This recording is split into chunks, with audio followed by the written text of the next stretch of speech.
Good morning. To Andrew and the Cathay team, thank you for the very kind invitation. I'm Andrew Landman, Deputy Head of Asia. As opposed to our colleagues earlier today, I'm very biased on Asia, less so the US, and I also run the APAC wealth business. Today I thought I will run through a few slides, just to give you colour of what we're seeing in real-time investing for this year, and also gives you an idea of what you may see in the coming quarters. It's a what, why, and how. The best way to look at that, though, when I looked across our asset classes and also the presentations, was to look at our ETF flows globally, and also how investors are using those ETFs. To give you a flavour, ETFs over the last 10 years have absolutely outshone mutual fund growth. Whether it was indexing, precision ETFs, replacement for derivative positions, and also to tactically use in size and scale movements within your portfolio. So it's a very easy way to see how investors are thinking very quickly. Short piece about BlackRock, and then I'll get into the detail. BlackRock, we're over $5 trillion in ETF. We have over 1,600 ETFs across the globe. And what that gives us is real insight into how people are buying and their purchasing capabilities.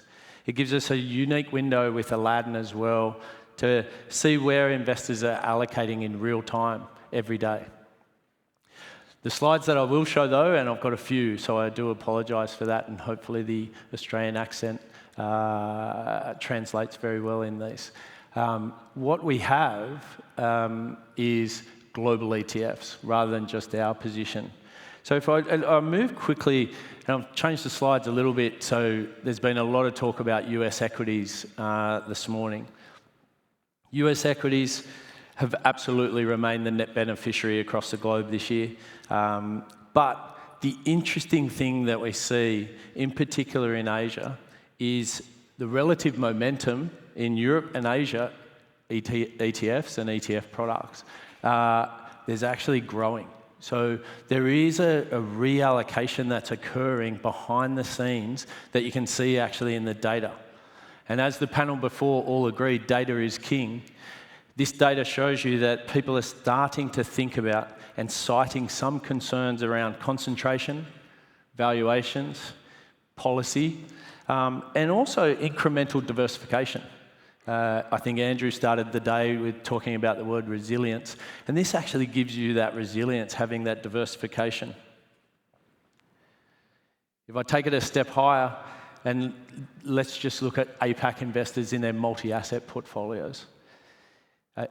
Pleasingly, and maybe not to US exceptionalism, but we actually see Asian investors underweight compared to the ACWI index. So roughly 5 to 10%. Some of those portfolios are more, and they're building what we call a diversified portfolio, much more resilient. So it's away from that magnificent seven a little bit. And they're also selectively picking Europe and Asia far more than our US colleagues, our US investors. Go to the next slide. This is a very detailed slide, so I apologise for that, and hopefully the colour coding comes out, and I'm sure we'll share these slides later. This year has been a year of rotation, and we can see this in these liquid ETF products. People are moving their money faster and quicker for sector and factor approaches. At the start of the year, we saw momentum and growth reassert some leadership. Then it came off in April, and then it's really reasserted back now. The low vol, for obvious reasons, and size, is where the fundings come from. So they've moved from low vol and size into momentum and growth. On the sector side, we've discussed this a little bit this morning. Healthcare and energy have actually seen significant outflows compared to where the move, and you can see some of those shifts in the middle of the year, utilities, industrials, financials. And the takeaway from my wealth clients that I see across the whole region is granularity still provides alpha. And I know there's consistency and resilience in a diversified portfolio, but the granularity of these thought process and allocations gives you that extra alpha that you're seeking. Using the targeted ETFs with the liquid nature of it has really helped people position size appropriately for their portfolios through these changes throughout the months. Asia. Within the Asian equities, and I really like this slide, we saw offshore China start the year strongly, but then conveniently now sitting in Taiwan, the pivot was really Taiwan. We saw very strong flows in Taiwan from April onwards, and then also a peer country, South Korea, also started growing at a similar period of time, but later in the year. And with my role, I'm lucky to travel the region quite excessively. I get to see every airport, I get to see most clients across the region. And one thing is clear, that the region is not a monolith. There are different earning drivers, policy paths, and currency dynamics. But if in the portfolio, if you use a core anchor and then have these country-based tilts alongside that, that's where you'll get great alpha returns and a diversified portfolio. But also, you can lean into some of the AI supply chains, not just the supersized capex. You can also lead into policy catalysts. So move quickly and evenly throughout those positions. The next one, look, this is the ETF version. But it really touches upon the private markets piece here. Across wealth clients across the region, I have seen a lot more demand in private markets. But with that private markets, with an ETF, they're actually using those for three main things. One, inflation. So an inflation pass-through. If you think about the entities that product looks through, contracted revenues against inflation protection. CapEx super cycles, which we've mentioned a lot today.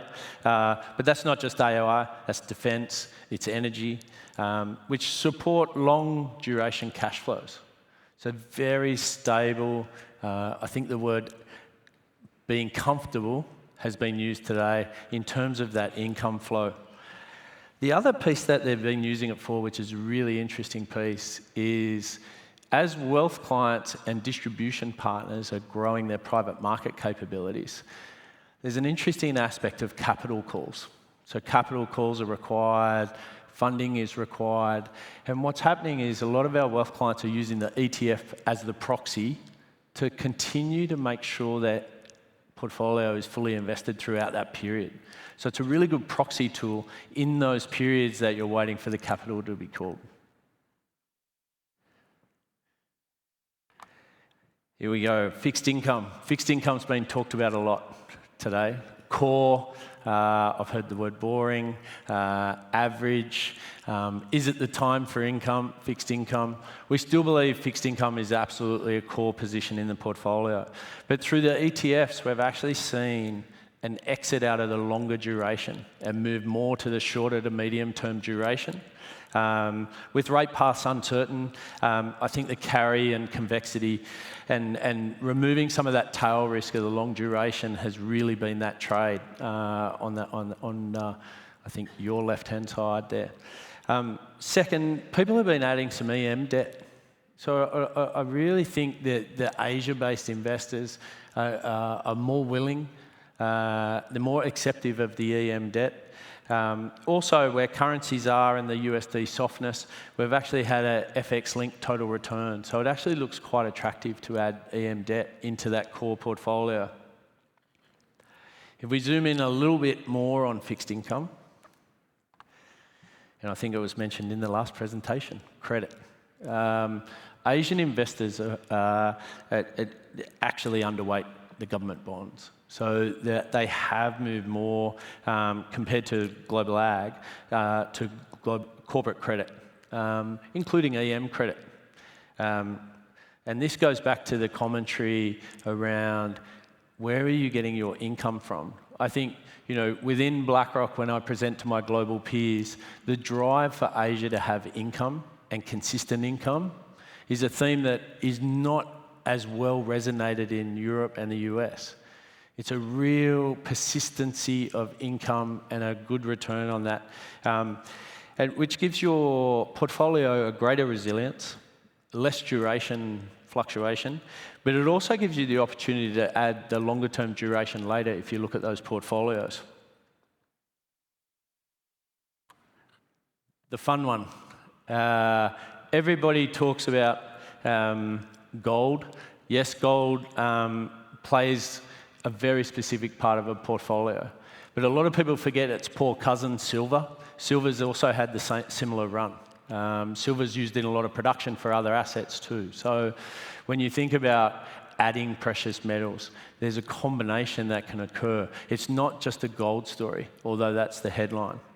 And I think it's the same in crypto.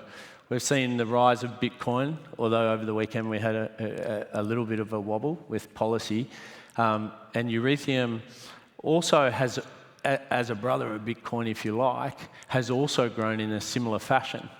But the key to both of those, and what we've found with our investors, is where you have regulated access vehicles, the growth of the client base and people who are investing in crypto has grown substantially because there's safety in that regulated access vehicle, or perceived safety. So I think it's really important when adding these type of assets to your portfolio to think about what's the risk budget sizing, because we can see a big move like we saw over the weekend in Bitcoin, and also a clear role. What is it in your portfolio? Because it may not be a core income solution, so it may have a lot more volatility than the rest of the portfolio. So what does that mean? Look, I think my slides have ended, so hopefully a lot of slides there, but look, I think the key things that we're looking in the portfolios these days are a global core. But I think for Asia, adding a bit of Europe and Asia satellite is really important in that portfolio to create the resilience. And also some of those concerns that have been mentioned this morning. Is it a bubble? Is US exceptionalism over? So I think adding Europe and Asia is really important.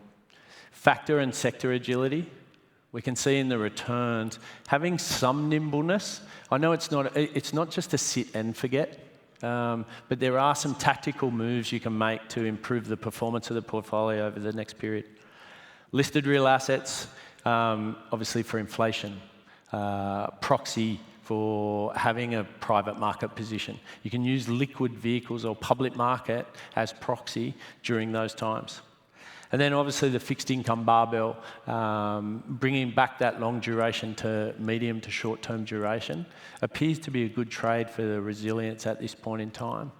And then finally, obviously the precious metals and cryptos, the diversifiers, adding those at the appropriate size and considering what it can do to your portfolio is the appropriate vehicle. And also making sure it is within that appropriate vehicle, that the liquidity is there and the desire when we see the graph of 1 to 7, I think it was previously, when to get out of aggressive assets, when to hold, that liquidity is really important. So I'll close there. Thank you, everybody. BlackRock's very happy to be here. I know I've got another of my colleagues on the stage in very short time. And look, the key for this year is, yes, it's volatile. It's been volatile many years before.